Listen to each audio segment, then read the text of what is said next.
Boa noite a todos. Uau, quanta gente. Eu não estou acostumado a falar assim para tanta gente, não. Boa noite. Primeiramente, eu gostaria só de fazer um agradecimento à Lívia, muito gentil, como sempre, né? Deixa a gente assim bem à vontade, dizendo que a gente é jovem, né? Mas os nossos 4 netos já dizem o contrário. Já não somos tão jovens assim. Mas, de qualquer maneira, é com muita alegria e com muita jovialidade que a gente vem aqui na noite de hoje, para que nós possamos estudar. E tenho certeza também que para muitos de nós relembrar um desses conceitos, que é o conceito de servir, que é uma das grandes lições e uma das grandes mensagens que o Mestre Jesus nos deixou e nos legou como uma das suas tarefas ou como uma das suas grandes conquistas para a humanidade. Todos nós, à medida em que nós vamos evoluindo e crescendo espiritualmente e vamos nos adaptando mais aos conhecimentos que vamos adquirindo, nós também vamos nos dispondo e predispondo a aprender mais e a modificarmos mais os nossos valores e as nossas posturas. De partida, de princípio, isso parece um pouco dolorido, um pouco temeroso até, porque nós somos obrigados a deixarmos a nossa zona de conforto para enfrentarmos alguma coisa que nós não sabemos muito bem como é que nós vamos reagir. Quando nós decidimos perdoar, termos paciência, servir, nós não sabemos muito bem como é que nós vamos reagir a esses desafios que a vida nos traz. E muitas vezes, então, nós temos a dificuldade de fazermos o processo de transição e o processo de reforma íntima que todos nós estamos buscando. Importante lembrar que todos nós estamos aqui nesta existência, nesta vida, nessa terra, para cumprirmos um projeto. O projeto de sermos melhores. O projeto de sairmos daqui melhor do que quando nós chegamos. O projeto de sair daqui até eventualmente sem mais débitos do que quando nós chegamos. E isso exige um trabalho, isso exige um esforço espiritual. Uma das grandes obras que nós encontramos na literatura complementar espírita é o livro Boa Nova, que nos traz uma série de lições, de mensagens que, se estudadas profundamente, podem nos trazer lições de postura e de comportamento que vão nos orientar, ajudar, fortalecer o bom ânimo para que possamos buscar esses momentos ou esse processo de transição que estamos buscando, que estamos desenvolvendo dentro de nós. Então, o nosso estudo de hoje está baseado exatamente em cima desse livro, o livro Boa Nova. Boa Nova foi escrito pelo espírito Humberto de Campos. Para aqueles que não estão familiarizados com Humberto de Campos, ele foi membro da Academia Brasileira de Letras, desencarnou no princípio do século XX e, quando chegou à espiritualidade, teve a oportunidade de narrar na sua literatura fácil, né, na sua forma de escrever e de se comunicar fácil, teve a oportunidade de narrar alguns fatos, alguns acontecimentos da espiritualidade para que nos servisse de exemplos. Existe até um fato muito curioso a respeito do espírito Humberto de Campos, que após a publicação de alguns dos seus livros, através da mediunidade de Chico Xavier, a Federação Espírita Brasileira e o próprio Chico Xavier sofreram um processo por parte da sua família porque estavam alegando plágio e queriam receber os direitos autorais das suas obras e tudo mais, porque as obras que foram publicadas pela FEB passaram por crivo de críticos e tudo mais, e os críticos atestaram a veracidade daquelas obras psicografadas como sendo obras de Humberto de Campos, que tinham todas as suas características, as suas narrativas, os seus jeitos e trejeitos de escrita. Então isso causou um problema muito grande para a Federação e para o Chico, e depois desse fato, todas as suas obras passaram a ser assinadas com o pseudônimo de Irmão X. Assim, então, ele não teve mais, não causou mais nenhum problema, mais nenhum dano através disso. Então isso é só uma curiosidade. Mas a curiosidade maior que Humberto de Campos nos traz está até no prefácio, na abertura do livro Boa Nova, onde ele diz o seguinte, nos narra da seguinte maneira: nas esferas mais próximas da Terra, os nossos labores por afeiçoar sentimentos, a exemplo do Cristo, são também minuciosos e intensos. Ou seja, quando a gente volta para a espiritualidade, nós não vamos estar bem assim, numa nuvem, tocando harpa, né? Jogando flechinhas assim como Cupido, essas coisas. Nós ainda vamos ter que trabalhar muito para a nossa própria evolução. Aliás, muitos dizem que na espiritualidade a gente trabalha muito mais para o nosso desenvolvimento do que aqui na Terra. Muito bem. Escolas numerosas se multiplicam para os espíritos desencarnados. E eu, que agora sou um discípulo humilde desses educandários de Jesus, reconheci que os planos espirituais têm também o seu folclore. Os feitos heróicos e abençoados, muitas vezes anônimos no mundo, praticados por seres desconhecidos, encerram aqui, na espiritualidade, profundas lições em que encontramos forças novas. Ou seja, através dessas lições, nós vamos encontrar mensagens e exemplos que nos fortalecem ao ânimo para o processo de mudança. Todas as expressões evangélicas têm entre nós a sua história viva. Nenhuma delas é símbolo superficial. Inumeráveis observações sobre o Mestre e seus continuadores palpitam nos corações estudiosos e sinceros. Dos milhares de episódios desse folclore do céu, conseguir reunir 30 e trazer ao conhecimento do amigo generoso que me concede a sua atenção. O que são essas histórias, esses folclores do céu? São fatos ocorridos durante os primórdios, os princípios do cristianismo, que não foram narrados nos evangelhos. Aliás, existe aqui uma frase de João que dizia: há, porém, muitas outras coisas que Jesus fez e que se cada uma de se fosse escrita, cuide que ainda o mundo todo poderia conter os livros que se escrevessem. Então, muitos dos fatos que aconteceram com o Cristo, coisas que ele fez, acontecimentos dos primeiros anos do cristianismo, não ficaram narrados nos evangelhos, mas essas histórias persistem e estão gravadas na espiritualidade. Humberto de Campos, então, teve acesso a essas histórias e nos narrou essas 30 passagens que nos servem de exemplo.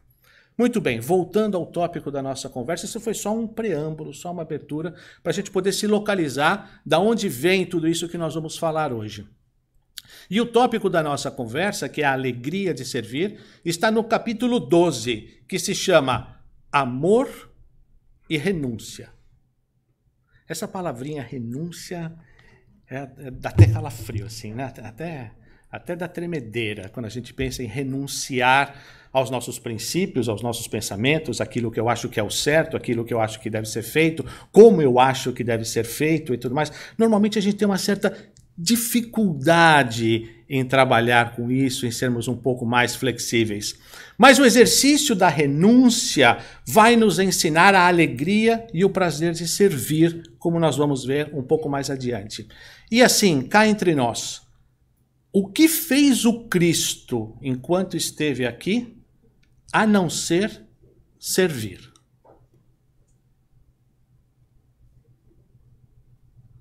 Foi tudo o que ele fez. Servir. O Filho do Homem não veio para ser servido, mas para servir. E esse é o grande exemplo que ele nos traz.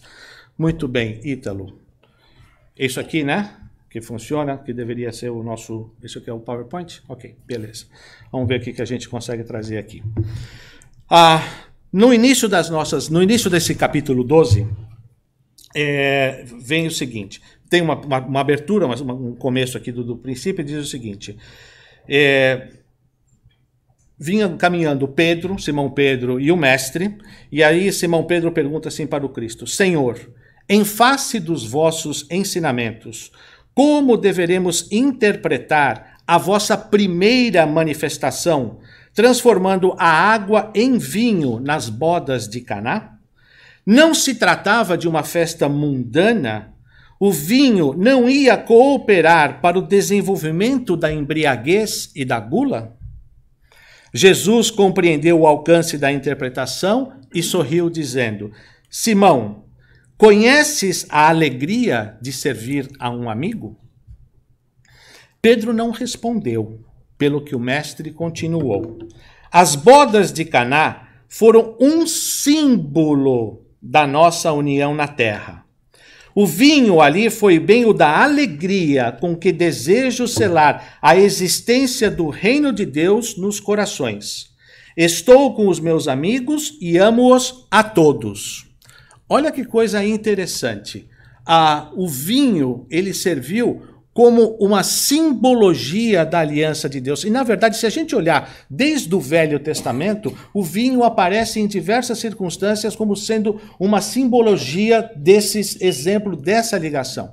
No próprio Novo Testamento, nós vamos ver passagens em que o vinho faz parte das celebrações, onde o próprio Cristo, durante a última ceia, faz a celebração com o vinho. Nas obras psicografadas, principalmente de Emmanuel, nos seus romances, nós vamos ver que em muitas passagens existe o consumo do vinho e assim por diante. Por quê? Porque o vinho era, naquela época, parte da cultura dos povos do Mediterrâneo. A gente não pode esquecer também que, com as instalações sanitárias não eram as melhores, talvez o vinho até fosse mais seguro do que você tomar água. Você não sabia de onde aquela água estava vindo e assim por diante. Mas o vinho fazia parte do processo da cultura da região.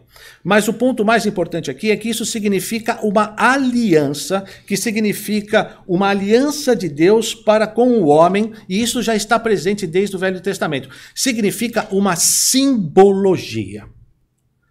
Falando em simbologia, nós não podemos também esquecer que dentro do livro dos Espíritos, logo no preâmbulo, ou nos prolegômenos, como a gente costuma dizer, ali no finalzinho aparece aquela cepa do vinho.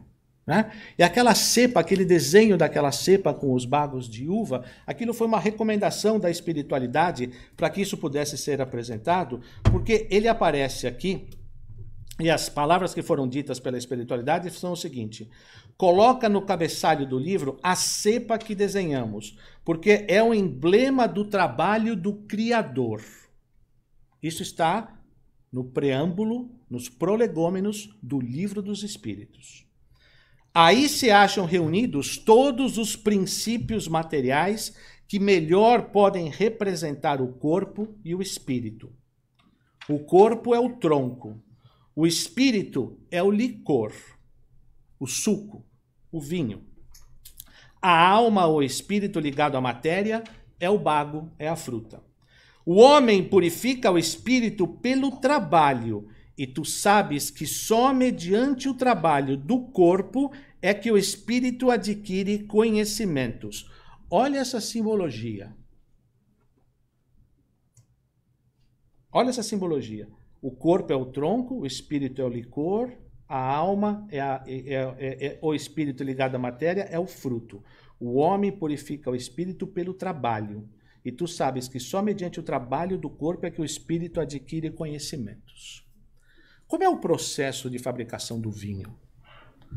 Nós somos, né, o fruto, o bago, a uva. Nós estamos lá, felizes e contentes, na nossa zona de conforto, tomando sol naqueles vinhedos maravilhosos, sendo regados de acordo com a quantidade de água que nós precisamos tomar, numa zona de conforto absolutamente fantástica. Estamos lá como uvas. De repente vem um gaiato, nos arranca daquele lugar, nos põe numa tina, nos amassa, nos moe, nos extrai tudo aquilo que nós podemos ter e somos colocados para fermentar. Após o processo de fermentação, nós somos então transformados ou na uva ou no suco que serão servidos. O extrato, o elemento. O que acontece com a nossa vida? Muitas vezes nós estamos numa zona de conforto qualquer, numa situação que nós estamos confortáveis, não temos a necessidade da mudança porque estamos bem naquela situação. Algo passa na nossa vida em que nós somos virados de ponta cabeça sem percebermos. Um trator passa por cima de nós, a nossa vida muda de uma forma que a gente não sabe nem como, nem da onde veio.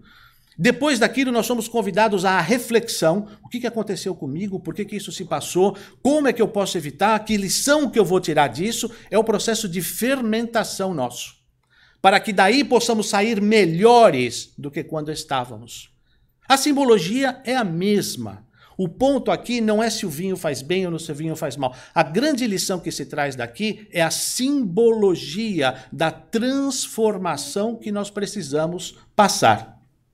Um outro ponto importante durante essa passagem é que o casamento, na época dos judeus, era uma festa sublime, de extrema significação e que duravam, naquela época, 7 dias. Se Jesus, Maria e alguns dos seus discípulos estavam naquela festa, é porque, para aquelas pessoas, Maria e o Cristo tinham uma importância e um significado muito grande, senão ali não estariam. Faziam parte daquela celebração pessoas que eram importantes para aquela família. Então, se o Cristo estava ali, é porque ele tinha ligações fortes de amizade com aquela família. E os amigos do noivo eram responsáveis por cuidarem da festa do casamento naquela época. Era uma das atividades que os noivos, que os amigos se portavam. Com relação ao negócio do vinho e tudo mais, isso aqui é só um outro parâmetro para que a gente possa ter uma ideia da relação e da simbologia que isso atrai.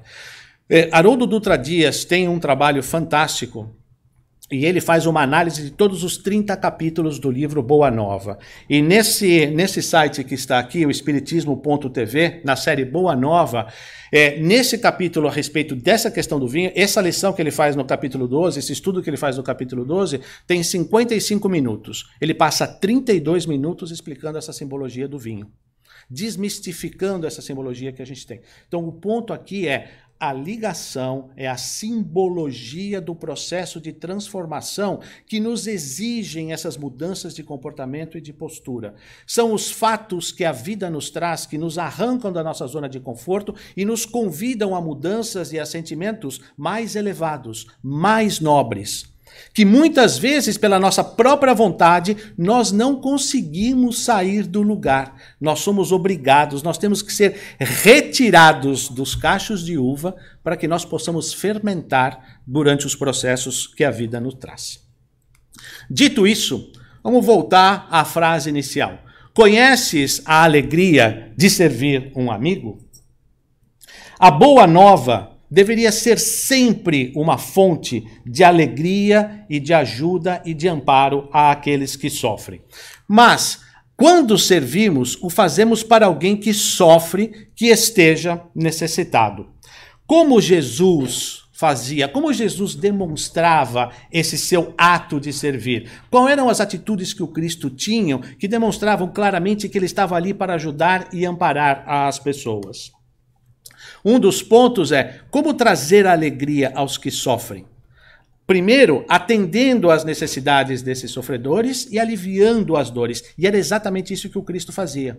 Em suas caminhadas, em suas peregrinações, ele ia sempre de encontro ou atendia aqueles que o procuravam, aliviando as suas dores e atendendo às suas necessidades, desde que fossem merecedores daquele momento, desde que fossem chegado o momento de serem atendidos por ele e receberem a bênção. Quando nós estamos falando em atender às necessidades, nós estamos falando em atender às necessidades físicas, materiais, espirituais. Atender às necessidades não é simplesmente levar um prato de comida a alguém que precisa, ou, como o trabalho maravilhoso que tem sido feito a partir dessa casa, de levar o aconchego e a roupa aos homeless em downtown. Não é só isso. Nós também podemos servir acolhendo, amparando, abraçando, trazendo uma palavra de conforto e de ajuda a quem está necessitado. A ajuda material, o acolhimento material é só uma das formas de servir que nós encontramos, talvez até sendo a mais fácil. Mas nós podemos servir de muitas outras maneiras. Nós podemos servir sendo tolerantes, sendo pacientes, demonstrando os nossos exemplos de comportamento, de postura, para que nós possamos de alguma maneira ajudar outras pessoas também. Não é só fazendo as coisas, não é só dando as coisas, e também aliviando as dores. Nós podemos aliviar as dores das pessoas de uma maneira física, através de um remédio, de um medicamento, de um tratamento, mas nós também podemos aliviar as dores morais, as dores da alma. Com uma palavra de aconchego, com uma palavra de amparo, com uma palavra de ajuda, com uma palavra de bom ânimo, com um exemplo que nós podemos dar das nossas existências, das nossas dificuldades e de tantas outras coisas que nós podemos fazer. Nós temos capacidade, os poderes que nós temos na nossa mão de ajudarmos as pessoas com as nossas palavras, a gente não faz ideia do quanto nós podemos, de quão poderosas podem ser as nossas palavras. Ou de quão poderoso pode ser o nosso silêncio, muitas vezes. Às vezes as pessoas vêm para nós e desabam e desafogam todas as suas mágoas, todas as suas dores. A gente tem até a impressão de que as pessoas estão brigando com a gente, que a gente fez alguma coisa de errada. Mas se nós simplesmente escutarmos e oferecermos o nosso silêncio, nós já estamos servindo, nós já estamos amparando, nós já estamos aliviando as dores daqueles que nos cercam. Quando nós falamos a respeito da alegria de servir a alguém, me leva muito em consideração, ou me lembra a passagem do Evangelho segundo o Espiritismo, no capítulo 17, que é o tema Sede Perfeitos. Nesse tópico diz assim, seu primeiro ímpeto, isso é a descrição do homem de bem. Está na passagem do Evangelho que Kardec nos traz, e ali ele vai dizer alguns tópicos, algumas características do homem de bem. Uma das características do homem de bem é essa. Seu primeiro ímpeto é pensar nos outros antes de pensar em si. É buscar o interesse dos outros antes do seu próprio. Que era o que muitas vezes o Cristo fazia, como nós vamos ver logo em seguida, dentro dos seus exemplos. Quando nós pensamos dessa maneira, buscar o interesse dos outros antes do seu próprio, é pensar nos outros antes de pensar em si, isso também pode ser definido como servir, como acolher. Como nós vamos ver no próprio exemplo do Cristo, que ele atendeu, serviu ao pedido da sua mãe, mesmo não sendo chegada a sua hora. Que Maria levantou quando percebeu que o vinho tinha acabado e disse, o vinho acabou. E o Cristo disse para ela, mulher, que queres que eu faça? Bem sabes que não é chegada a minha hora. Mas, naquele tempo, inclusive, dentro da estrutura judaica, o respeito, o atendimento aos pais, aos pedidos, às orientações que eram recebidas dos pais, eram quase como lei para os filhos, para as famílias.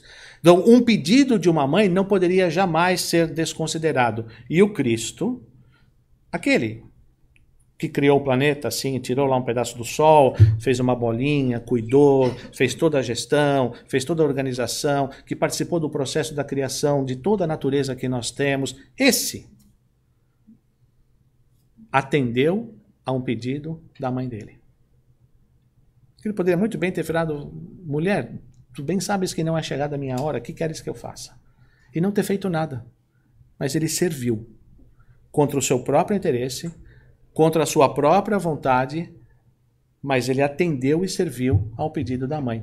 Como ele também atendeu e serviu a necessidade do amigo, sem se importar que ainda não era chegada a sua hora. O que ele fez? Ele aproveitou da oportunidade, contrariou, digamos assim, os seus próprios interesses e serviu a alguém. Ou seja, passou por cima, entre aspas, o que eu vou dizer aqui é uma espécie de uma heresia, como se pudesse acontecer alguma coisa assim, é como se ele tivesse passado por cima do seu próprio orgulho para poder servir alguém. No nosso caso isso é fato, mas o Cristo não sofria do orgulho. Mas no nosso caso isso é um fato. Nós passarmos e dominarmos o nosso orgulho, a nossa disposição, o nosso interesse de sermos os melhores, os mais reconhecidos, dominarmos esse ímpeto em prol de ajudar e amparar a alguém.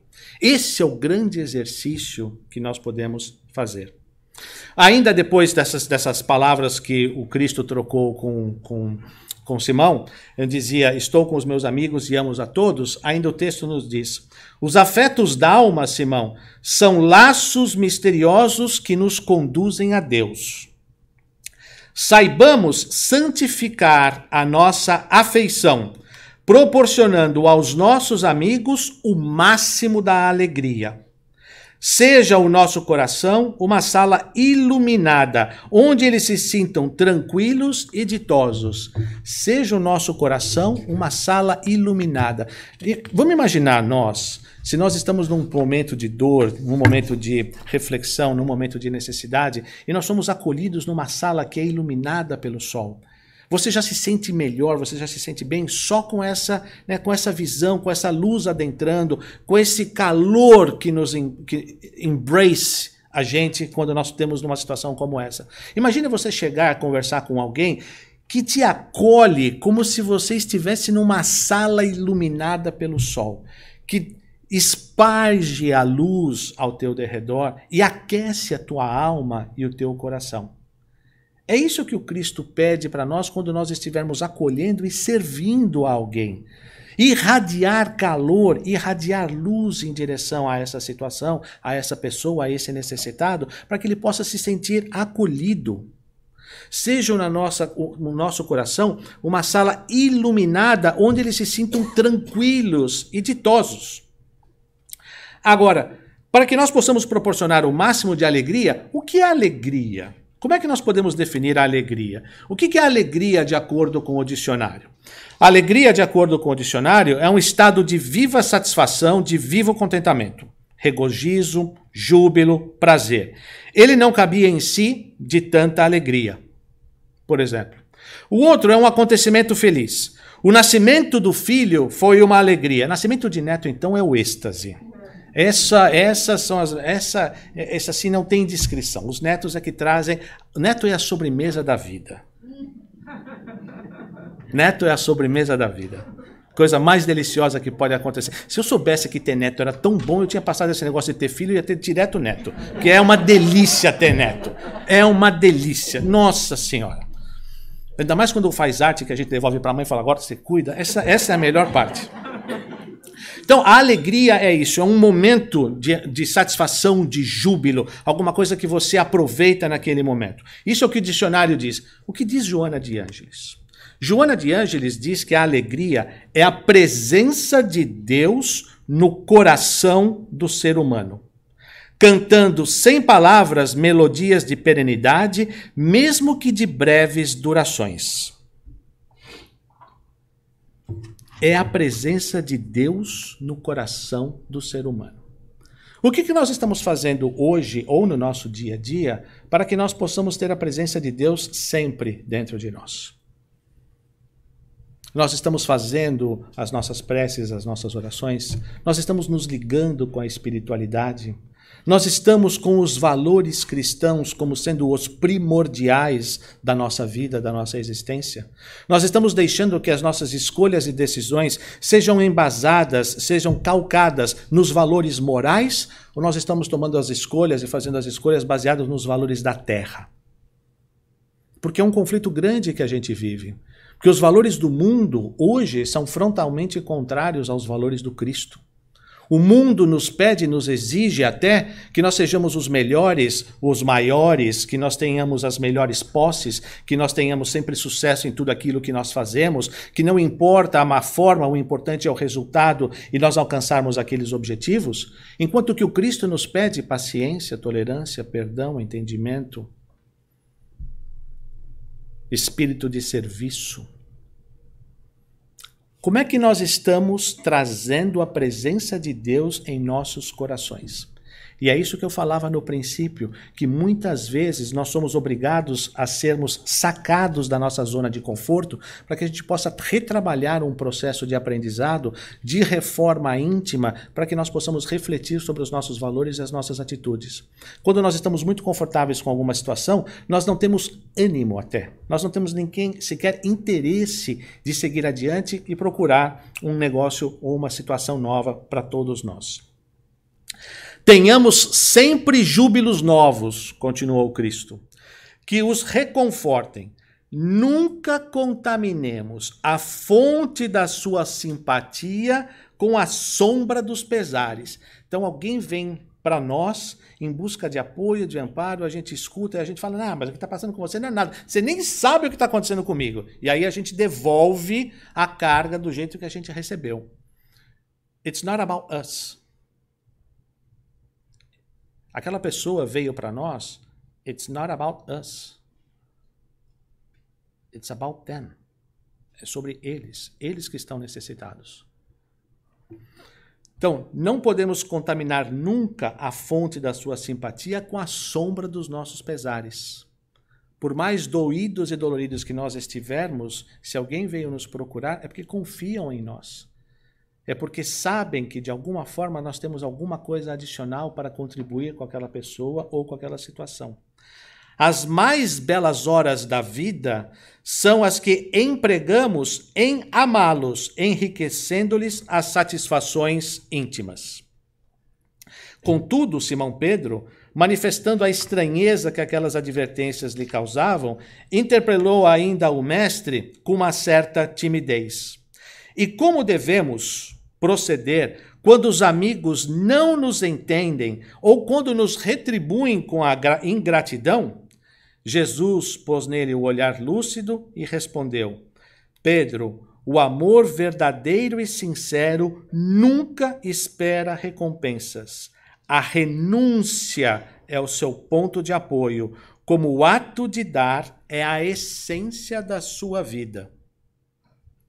O amor verdadeiro nunca espera recompensa. Se nós estamos servindo a alguém ou a alguma causa, esperando uma retribuição, nós não estamos servindo, nós estamos estabelecendo uma relação comercial. Então, eu te faço isso porque eu vou receber aquilo. Eu ajudo o centro porque eu vou estar bem com Deus. Não, eu ajudo o centro porque essa é a minha responsabilidade moral e como cristãos. Porque se nós voltarmos ao princípio do cristianismo, principalmente nos primeiros romances de Emmanuel, que nós temos ali a descrição exatamente de como é que funcionavam as coisas naquele momento, nós podemos perceber que, por exemplo, a igreja de Antioquia era mantida única e exclusivamente com as contribuições do trabalho de toda aquela comunidade. Todas as pessoas que viviam em torno daquela comunidade se trocavam amparo, ajuda financeira, material e espiritual. Então, se eu estou fazendo alguma coisa para o centro porque eu estou esperando ter melhor com Deus, nós estamos estabelecendo uma relação comercial. E Deus não entra nessas relações. As nossas relações com Deus têm que ser do coração, têm que ser da alma, têm que ser embasadas nos valores que o Cristo nos exemplificou. Então, se nós estamos esperando recompensa com qualquer coisa, nós não estamos fazendo a coisa certa. Se eu estou ajudando alguém porque eu tenho interesse nele, porque talvez mais tarde lá ele vai me abrir as portas, porque mais tarde lá ele vai me arrumar um emprego, porque mais tarde lá ele vai me dar alguma coisa, porque mais tarde lá eu vou tirar esse proveito dessa pessoa, não é por isso que nós estamos fazendo. Fazer o bem sempre sem olhar a quem é o grande lema que nós devemos seguir na hora de servir. Não nos cabe de nenhum momento procurar qualquer tipo de recompensa ou interesse no ato de servir. Tem que ser feito única e exclusivamente com o valor do coração, com aquilo que nós podemos entregar do melhor de nós naquele momento, naquela relação. Joana de Ângeles, no livro Desperta e Seja Feliz, diz que o serviço vitaliza. E o Alexandre está dizendo que isso aqui... Isso. O serviço vitaliza e promove aquele que o executa, particularmente quando é destituído de remuneração, de retribuição, de interesse pessoal e imediatista. O serviço vitaliza e promove aquele que o executa, principalmente quando é destituído de remuneração, retribuição, interesse pessoal e imediatista. Existe um texto que foi psicografado por Chico, obviamente, vindo de Emmanuel. Esse texto, na minha concepção, ele traduz dos conceitos mais brilhantes com relação a isso. Esse texto foi recebido em 1952, numa reunião do Centro Espírita Luiz Gonzaga, lá em Pedro Leopoldo, ainda. Mas só foi publicada num livro em 1977, que foi no livro Amor e Luz. Então passaram-se muitos e muitos anos até que essa mensagem fosse publicada, fosse tornada pública, até porque no teor dessa mensagem nós percebemos que Emmanuel estava mandando um recado particular e pessoal a alguém.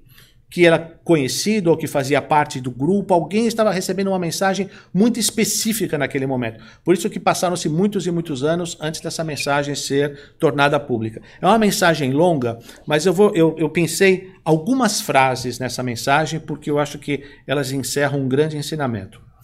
Quando Emmanuel diz, meu amigo, muita paz. Então, a gente percebe que ele estava direcionando isso a alguém. A assistência social é a fraternidade em ação. Sem ela, indiscutivelmente, as nossas mais preciosas palavras não passariam de belos mostruários sonoros. Ou seja, não adianta só a palavra, é importante a ação na fraternidade.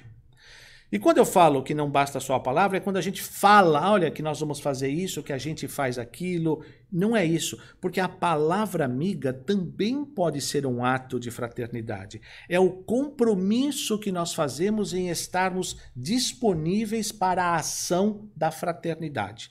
E a ação da fraternidade pode ser executada com uma palavra, uma mensagem, uma ajuda, um conselho, uma palavra doce e acolhedora no momento de necessidade e assim por diante.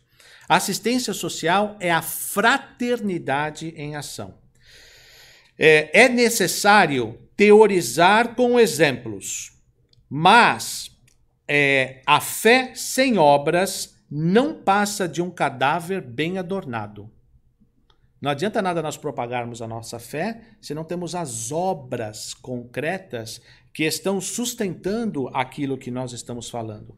A escola, a maternidade, a creche, o hospital, o albergue, o posto de socorro, a visitação fraterna aos doentes e aos necessitados, a palestra amiga e confortadora, o auxílio de emergência aos companheiros de angústia, o amparo aos irmãos presidiários, a contribuição desinteressada, enfim, a dor de todos os matizes e de todas as procedências desafiam a nossa capacidade de imaginar, organizar e fazer, a fim de que possamos momentalizar a nossa doutrina de amor e luz no mundo vivo dos corações. Ou seja, ele dá uma série de exemplos de atividades, de ações de assistência social, de fraternidade em ação. Agora, a grande lição, pelo menos na meu entendimento, trabalhemos auxiliando-nos uns aos outros.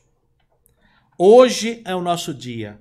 Hoje, agora é o nosso momento. A luta é a nossa oportunidade. Ajudar, servir é a honra que nos compete. Servir é a honra que nos compete. Nós estamos aqui e poderemos eventualmente sermos chamados no futuro de aprendizes do Evangelho quando nós entendermos que o ato de servir é a ação concreta na fraternidade que o Cristo exemplificou para nós. O ato de amparar, de acolher, é o exemplo, é o ato concreto, é a exemplificação, é a prática do ensino cristão. Nós incorporarmos isso dentro da nossa vida, dentro das nossas atitudes. Então, até agora, nós estamos vendo toda essa questão do servir, a alegria de servir um amigo. Nós já vimos todos esses conceitos de amor, de renúncia, que o serviço engrandece, que a obra no bem nos engrandece e nos fortalece moralmente. Então, a pergunta agora que fica não é mais, conheces a alegria de servir um amigo? A pergunta que agora fica é, conheces a sublimação de servir a um inimigo? Porque servir o amigo é fácil. O amigo, você abre a porta, convida para tomar café, sabe que está com problema, você vai na casa dele. Servir o amigo é fácil. Mas e servir ao inimigo? Reconcilia-te com ele enquanto estás a caminho, para que o juiz não lhe entregue ao cobrador, e assim vai a orientação do Cristo. Os inimigos estão na nossa jornada, estão no nosso caminho, para que nós possamos nos reconciliar com esses desafetos. Qual é a forma mais sublime de nós nos reconciliarmos com alguém que nos machucou, nos amparou, nos machucou, nos prejudicou, nos trouxe prejuízos? A maneira mais sublime de nós fazermos isso é servir sem interesse. É retribuir o mal com o bem. É fazermos o bem sem olhar a quem e sem procurar a recompensa. Eu posso até entender que num primeiro momento você encarar um inimigo não deve ser uma coisa muito fácil, mesmo porque a mágoa, o ressentimento, muitas vezes estabelecem uma barreira até muitas vezes intransponíveis. Então, como ultrapassar a barreira do preconceito e da raiva? Enxergando no outro o que ele realmente é, um espírito imortal a caminho da perfeição. Que ele não é dessa forma, ele apenas está dessa forma nesse momento. É um espírito imortal com um potencial ilimitado. Quer dizer, eu não sou malcriado, turrão, cabeça dura, intransigente, teimoso, pela definição da minha mulher. Eu não sou nada disso. Eu estou assim. Eu estou teimoso, eu estou intransigente, eu estou cabeça dura, eu estou, assim, inflexível. Primeiro porque eu sou taurino, então não tem outro jeito. Segundo, porque talvez eu não tenha vivido as experiências que tenham amolecido o meu coração o suficiente para que eu pudesse ser mais maleável, menos intransigente, mais flexível, entender melhor o ponto de vista do outro. Talvez eu não tenha passado por essas experiências ainda.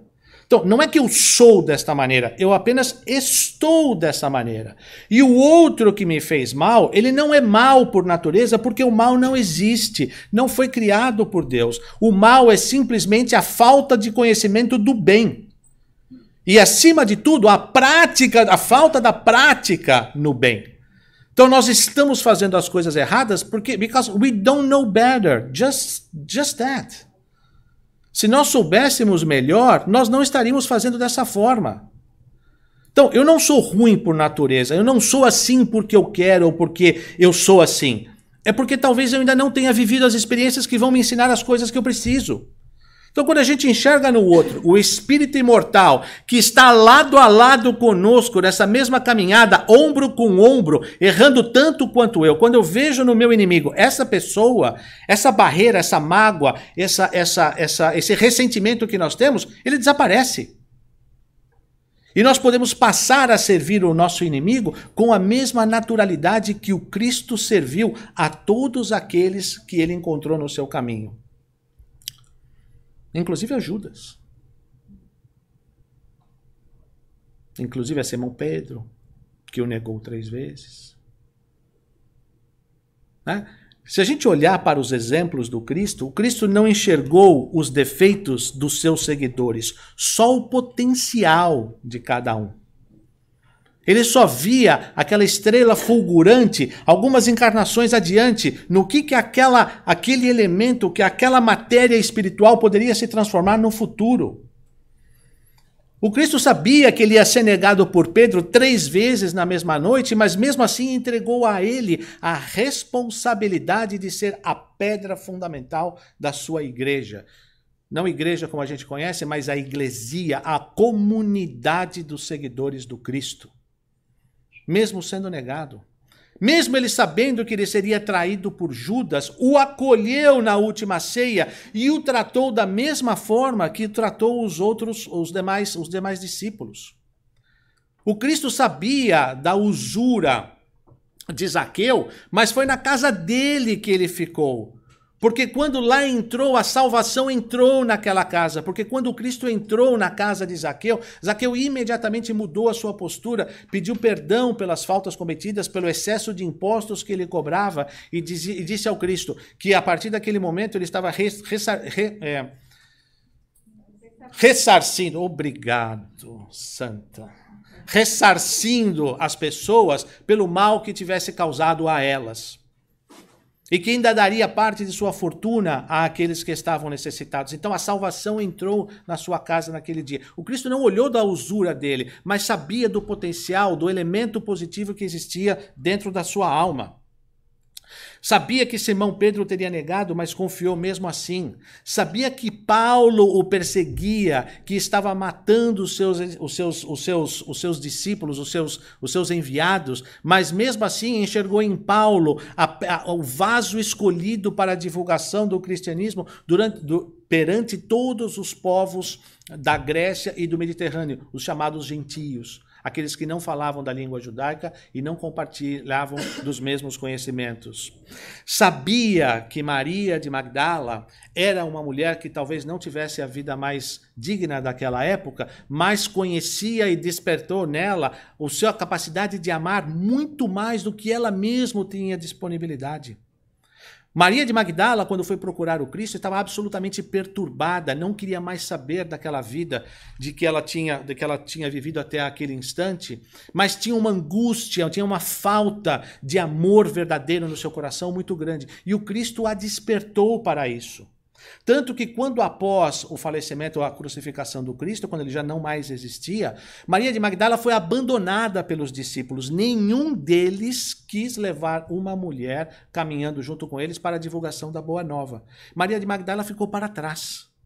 E para trás ela estava numa das praias da Galileia, na sua caminhada, refletindo, quando chegam perante ela uma família de maltrapilhos, que eram alguns leprosos que tinham vindo em busca do Cristo, buscar a cura, buscar a salvação, ouvir pelo menos da palavra daquele Nazareno. E Maria de Magdala os acolheu, os acompanhou e esclareceu que naquele instante o Cristo não mais estava junto com eles, mas que ela poderia compartilhar das suas mensagens, das suas lições, e foi caminhando com aquela família de maltrapilhos em direção ao Vale dos Leprosos, que é para onde iam todos os leprosos daquela época. E ali, compartilhando e narrando das belezas que o Cristo tinha realizado, do amor maravilhoso e de tudo aquilo que ele tinha feito perante todos os necessitados, ela foi acolhendo e acalmando aquela família. E aí, chegando ao Vale dos Leprosos, Maria de Magdala se deu conta que ali estava a sua razão de viver.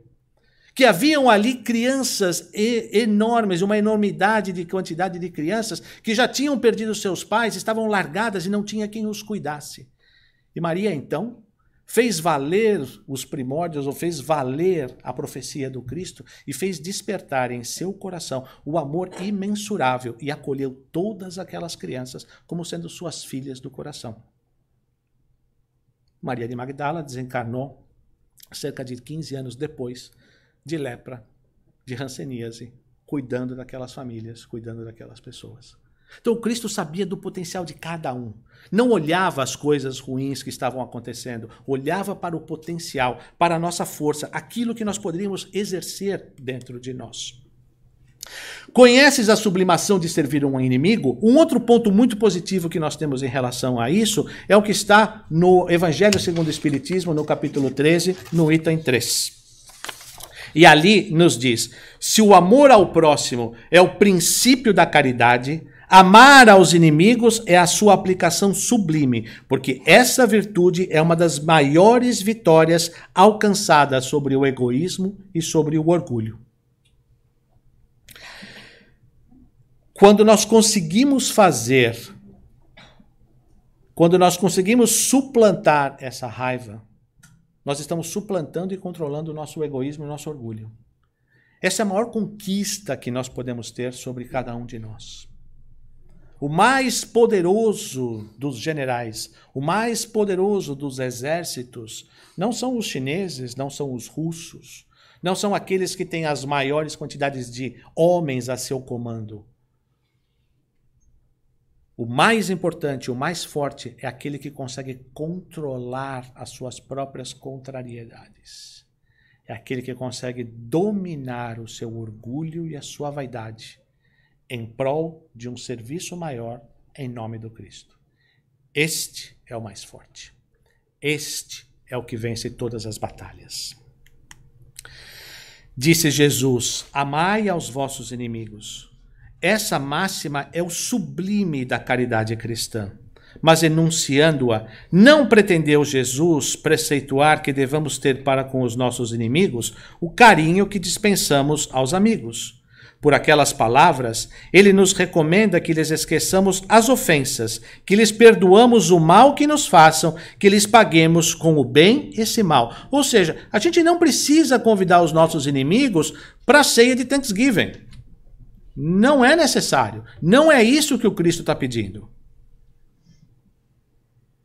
Ele está pedindo apenas que nós esqueçamos as ofensas, que nós possamos perdoar qualquer mal que tenham nos causado e que quando nós tivermos a oportunidade que nós retribuímos com o bem qualquer mal que nós tenhamos recebido. Isto é amar os nossos inimigos.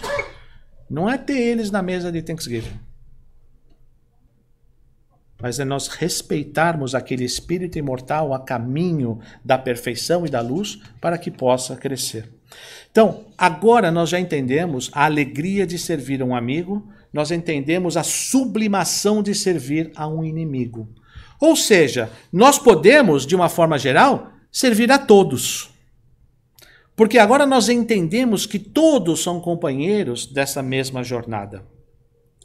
Nessa passagem, no prefácio do livro Caminho, Verdade e Vida, tem um texto de Emmanuel, que é o primeiro, antes de começarem as suas análises sobre os trechos do Novo Testamento, e é chamado Interpretações Evangélicas, é o nome desse texto.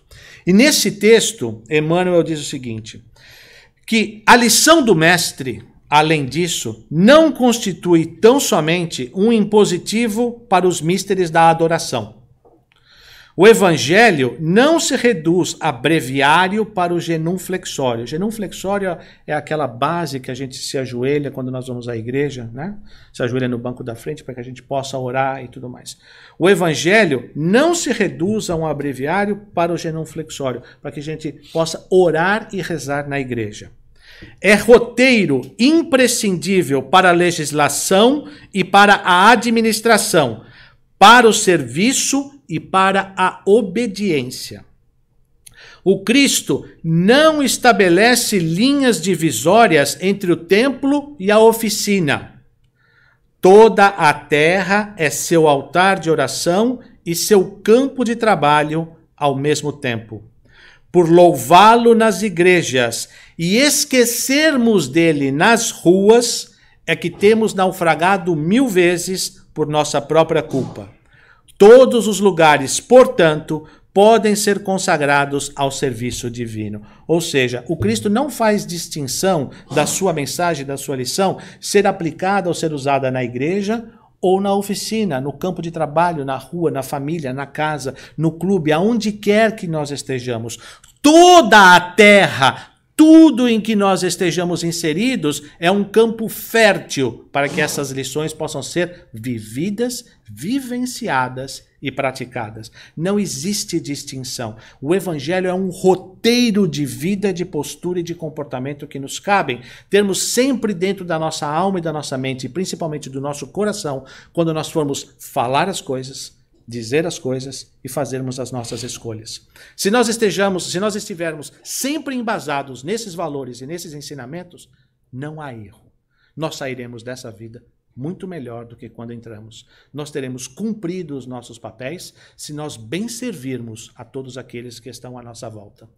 E servir ao Cristo é o que eu convido a todos nessa noite, para que nós possamos nos conscientizar da importância da sua mensagem, da magnitude da sua vida e dos seus exemplos, e que nós possamos olhar sempre para Ele, em qualquer instante que tenhamos dúvidas ou medo, porque Ele nos ampara, Ele nos orienta e Ele nos acolhe, e que Ele possa nos abençoar-nos a todos na noite de hoje e em todos os outros dias da nossa jornada.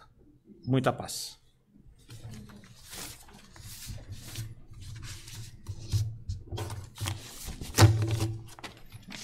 Velho assim, se não tem papel, não lembra mais o que tem que dizer.